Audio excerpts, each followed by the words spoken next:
বন্ধুরা, আপনারা তো সবাই রান্না করেন, কিন্তু এই পটল দিয়ে এই ট্যাংরা মাছের রান্নাটা আপনারা একবার হলেও দেখবেন। আর প্লিজ প্লিজ প্লিজ আমার চ্যানেলটাকে সাবস্ক্রাইব করবে, শেয়ার করবেন, কমেন্ট করবেন। আসসালামু আলাইকুম বন্ধুরা, স্বাগত আমার এই বাংলার রান্নাঘর উইথ শেরিনার চ্যানেলে। দেখুন আমি আজকে কিভাবে এই রান্নাটা করব আপনারা দেখতে থাকুন। ট্যাংরা মাছগুলো একদম তরতাজা ট্যাংরা ছিল, জ্যান্ত ট্যাংরা ছিল, আনতে আনতে ট্যাংরাগুলো মরে গেছে। আর এই টাটকা পটল দিয়ে আমি আজকে রান্না করব, তা দেখতে থাকুন আপনারা কিভাবে আমি রান্নাটা করি। এই পটলগুলো কিন্তু আপনারা চাইলে এইভাবে এই শসা ছেলা দিয়ে খুব তাড়াতাড়ি, বটির থেকেও খুব তাড়াতাড়ি ছেলা হয়ে যায়। আমার কিন্তু পটল এইটা দিয়ে ছিলতে আমার খুব ভালো লাগে। বটিতে আপনারা যত তাড়াতাড়ি ছিলবেন, তা বটিতে যদি একটা ছেলেন, এখানে আমি 3টে ছেলা হয়ে যাবে। এত খুব তাড়াতাড়ি হয়। আপনাদের বাড়িতে যদি এটা থাকে, এইটা দিয়েই ব্যবহার করে ছিলবেন, ছুরি বা বটির থেকেও অনেক তাড়াতাড়ি হয়ে যায়, খুব ইজি হয়ে যায়। একবার হলেও আমার কথা শুনে ট্রাই করবেন। আর এই ছেলাটা দেখেছেন, এরকম ছেলা, এই ছেলাটা আমার অনেক দিন হয়ে গেছে, ওই জন্য এর হালটা বেহাল হয়ে গেছে। আর কি বলবো, আপনাদের সঙ্গে সবই কিছু শেয়ার করতে ভালো লাগে। আপনারা যে ভালোবাসা দেন, তাহলে শেয়ার না করে কি করব বলুন। এইভাবে অনেক ইজিভাবে আমার সমস্ত পটলগুলো আমি ছিলে নেব, আর তারপরে আমি মাছগুলো কিভাবে কেটে নেব আপনাদের সঙ্গেও সেটাও শেয়ার করব। আমার দেখেছেন কত তাড়াতাড়ি সঙ্গে সঙ্গে পটলগুলো ছেলা হয়ে যাচ্ছে, এক্ষুনি আমার হয়ে। পটলগুলো বন্ধুরা আমার এত তাড়াতাড়ি ছেঁড়া হয়ে গিয়েছে কি বলবো। এবার বটি দিয়ে আমি কেটে নেব, আপনারা চাইলে ছুরি দিয়েও কাটতে পারেন। আর খোলাগুলো দেখেছেন, খোলাটায় একদম পটলের পরিমাণ একদম বাদ যাবে না।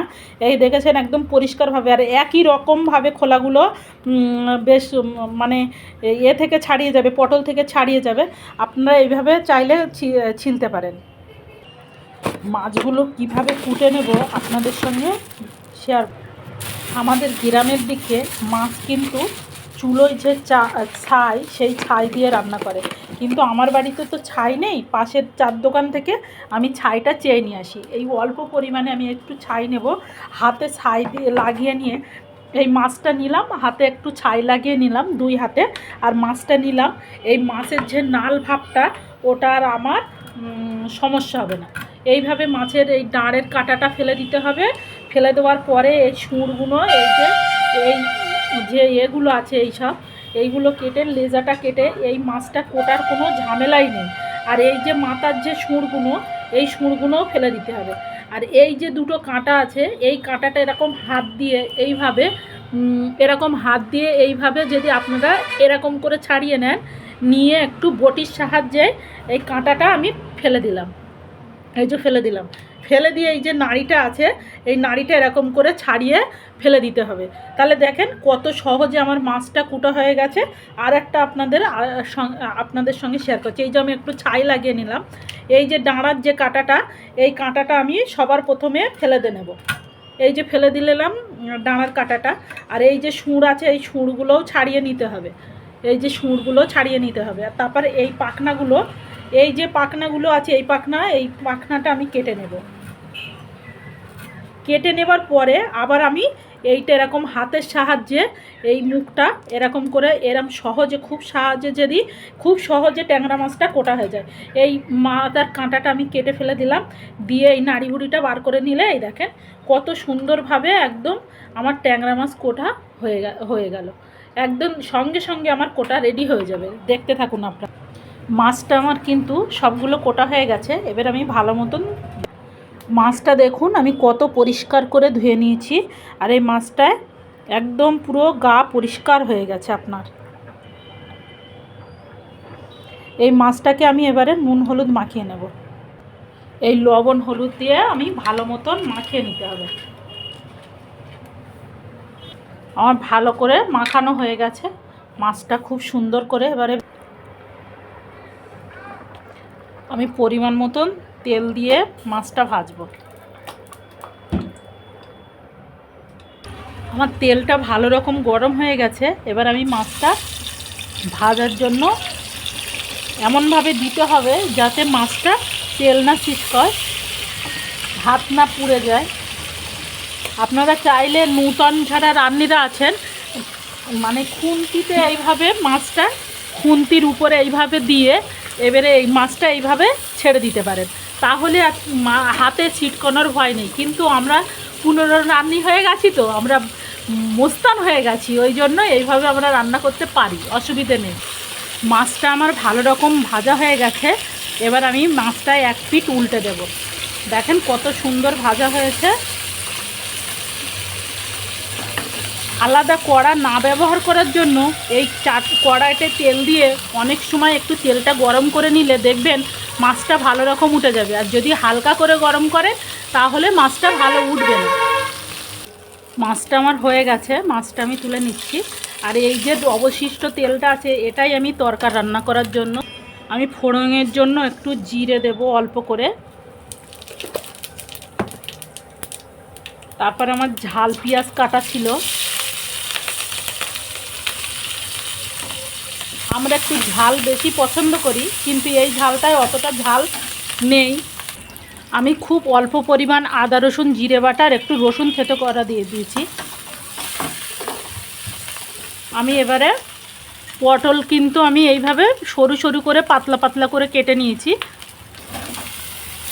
আপনারা চাইলে মোটা মোটা করেও রান্না করতে পারেন, যেহেতু আমি মাছ দিয়ে রান্না করব তো আমি। আর এই পটলটাই কিন্তু আমি এখন লবণ হলুদ কিছুই দেব না, যত সময় না হেজে আসবে, এটা কিন্তু সিক্রেট। আপনারা যদি আগে থেকে লবণ দেন তাহলে পটলটা ভালো রকম গলবে না।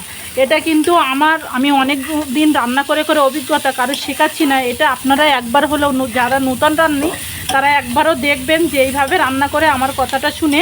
আর এখন আমি যত সময় এই পানিটা বার হবে আমি এইভাবে কষাতে থাকবো, লবণ হলুদ পরে দেব। দেখুন আমার এটা কেমন, একদম আমি এখনো লবণ হলুদ কিছু ব্যবহার করিনি। পটলটা দেখুন কতটা হেজে এসছে, পটলের যে পানিটা ছিল সেই পানিটা মরে গেছে। এবার আমি লবণ হলুদ ব্যবহার করব।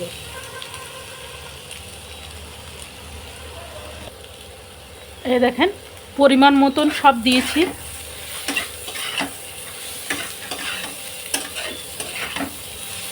মানে কতটা, একদম 50% মতন। এই দেখেন পটলে কোনো পানি ব্যবহার করিনি, তাই গলে গেছে। এবার আমি অল্প পরিমাণে পানি দিয়ে কষিয়ে নেব,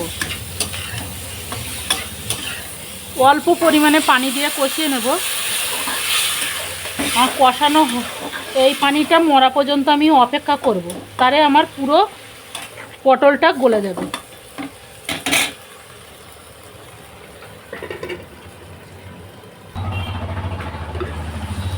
যেখানে আমার তরকারির ঝোলটা মরে গিয়েছে।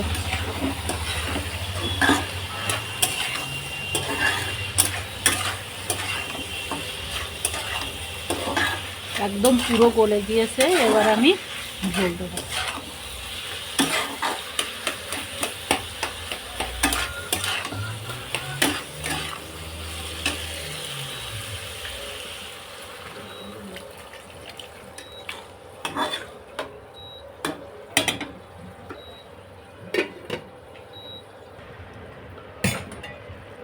ঝোলটা ভালো রকম ফুটে গেছে। এবার আমি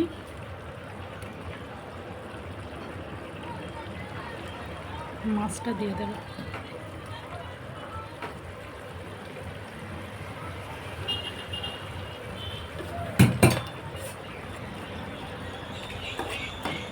কত সুন্দর কালার চলে এসছে। আরও আমি 10 মিনিট ঢাকা দিয়ে রাখবো। আর রান্নাটা হয়ে গেছে। একটু ওপর দিয়ে মরিচ ছড়িয়ে দিয়ে নামিয়ে নেব। হয়ে গেছে।